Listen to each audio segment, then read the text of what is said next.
Coach কাঞ্চনের লেখা cash machine বইটির ওপর ভিত্তি করে আজকের এই বিশেষ আলোচনা, যেখানে আমরা উন্মোচন করব ৬ কোটি টাকার সেই বিজনেস সিক্রেট। আপনার বিজনেস কি আসলেই টাকা বানাচ্ছে নাকি শুধুই টেনশন বাড়াচ্ছে? প্রিয় দর্শক, মানি মাস্টারপিসের আরেকটি পর্বে আপনাকে স্বাগতম। এই পর্বে আমরা কোচ কাঞ্চনের ক্যাশ মেশিন বইটির ৬ কোটি টাকার বিজনেস সিক্রেট নিয়ে আলোচনা করব আর সব তথ্য সহজ ভাষায় আপনাদের সামনে তুলে ধরব। চলুন শুরু করা যাক। বইটার মূল আইডিয়াটাই কিন্তু এটা। ভাবুন তো, প্রত্যেকটা ব্যবসায়ী আসলে এক একটা টাকা বানানোর মেশিন হতে পারে, কিন্তু সমস্যাটা হয় যখন ঠিকঠাক কৌশল থাকে না। তখন ওই একই মেশিন টাকা তো বানাই না, উল্টো হয়ে যায় একটা টেনশন মেশিন। আপনার ব্যবসাটাও কিন্তু এমনই একটা সম্ভাবনার জায়গা। আর এই আইডিয়াটা কিন্তু কোনো থিওরি না, এটা এসেছে কোচ কাঞ্চনের নিজের ১৭ বছরের অভিজ্ঞতা থেকে। আর কি সেই অভিজ্ঞতা! তিনি ব্যবসায় প্রথমে ৬ কোটি টাকা লস করেছিলেন। হ্যাঁ, ৬ কোটি। আর সেই বিশাল ধাক্কা সামলে সেখান থেকেই তিনি খুঁজে বের করেছেন ৬ কোটি টাকা আয়ের এক গোপন রহস্য। বুঝতেই পারছেন এই বাস্তব অভিজ্ঞতা বইটাকে কতটা পাওয়ারফুল করে তুলেছে। বইটাতে বিজনেসকে দুটো যুদ্ধের সাথে তুলনা করা হয়েছে। একটা হলো আউটার ব্যাটল, মানে বাইরের জগতের যুদ্ধ, আরেকটা হলো ইনার ব্যাটল, মানে নিজের ভেতরের যুদ্ধ। তো চলুন প্রথমে আউটার ব্যাটলটা নিয়ে কথা বলি। এখানেই উদ্যোক্তারা এমন কিছু ভয়াবহ ভুল করে বসেন যা তাদের ক্যাশ মেশিনকে বানিয়ে ফেলে টেনশন মেশিন। কি সেই ভুলগুলো? দেখুন, উদ্যোক্তারা প্রায় কয়েকটা কমন ফাঁদে পা দেন।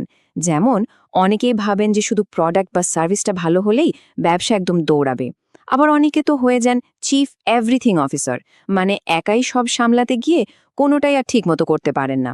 আরেকটা বড় ভুল ধারণা হলো টাকা থাকলেই বুঝি সব সমস্যার সমাধান, কিন্তু আসল কথা তো হলো টাকা ঠিকঠাক ব্যবহার করা। এর সাথে যদি মানি ম্যানেজমেন্টে অবহেলা আর নতুন স্কিল শেখার প্রতি অনাগ্রহ যোগ হয়, তাহলে তো কথাই নেই।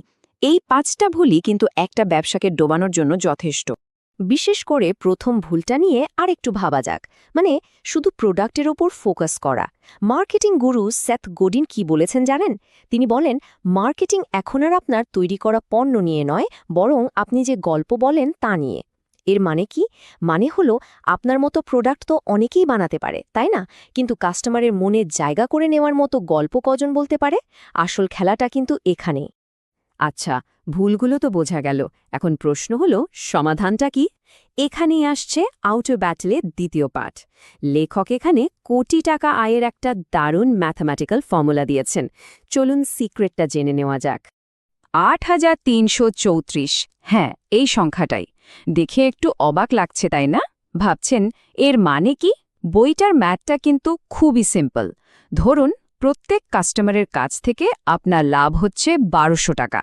তাহলে ১ কোটি টাকা আয় করতে আপনার ঠিক ৮,৩৩৪ জন কাস্টমার লাগবে। ভাবা যায়, কোটি টাকার মতো বিশাল একটা অঙ্ককেও কিন্তু এভাবে ছোট ছোট ভাগে ভেঙে ফেলা সম্ভব। এই সহজ অঙ্কটাই কিন্তু ভীষণ পাওয়ারফুল। এই টেবিলটা দেখুন। আপনার লাভ যত বাড়বে, আপনার টার্গেট কাস্টমারের সংখ্যা কিন্তু ততই কমে আসবে। একবার ভাবুন, যদি প্রতি কাস্টমার থেকে ১ লক্ষ টাকা লাভ করা যায়, তাহলে মাত্র ১০০ জন কাস্টমারই কিন্তু আপনার ১ কোটি টাকার টার্গেট পূরণ করে দিতে পারে। তার মানে শুধু কাস্টমারের সংখ্যা বাড়ানোর পেছনে না ছুটে প্রতি কাস্টমার থেকে ভ্যালু বাড়ানোর দিকে ফোকাস করাটা অনেক বেশি স্মার্ট।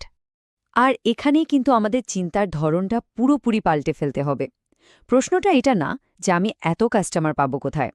সঠিক প্রশ্নটা হলো, এত কাস্টমার আমাকে খুঁজে পাবে কোথায়।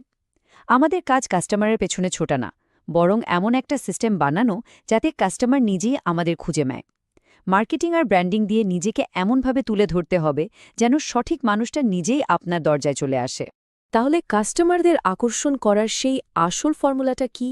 কোচ কাঞ্চনের মতে সেই ফর্মুলাটা হলো এটা: দ্য 4 মুভস। এলসি গুণ এলসি গুণ সিসি গুণ সিসি। ৬ কোটি টাকা লস করার পর তিনি ব্যবসার এই অকাট্য সূত্রটাই খুঁজে পেয়েছিলেন। চলুন এই পাওয়ারফুল ফর্মুলাটাকে একটু ভেঙে দেখা যাক। প্রথম এলসি মানে হল লিড ক্রিয়েশন, মানে আপনার বিজনেসের জন্য সম্ভাব্য ক্রেতা তৈরি করা।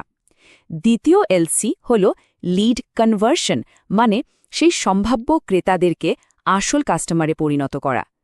এরপর আসে প্রথম সিসি, অর্থাৎ কাস্টমার কাল্টিভেশন। এর মানে হলো আপনার বর্তমান কাস্টমারদের কাছেই আরও দামি বা বড় ভ্যালুর জিনিস অফার করা।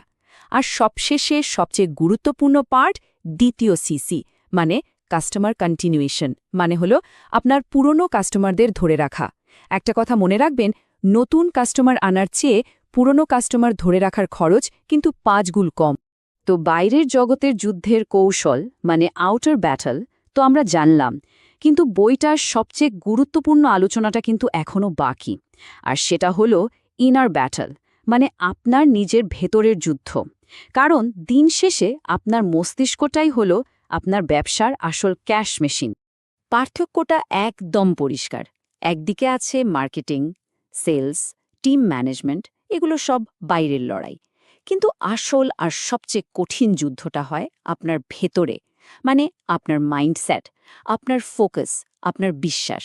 সত্যি বলতে, নিজের ভেতরের এই যুদ্ধে যদি জিততে না পারেন, তাহলে বাইরের কোনো কৌশলই লম্বা সময় ধরে কাজ করবে না।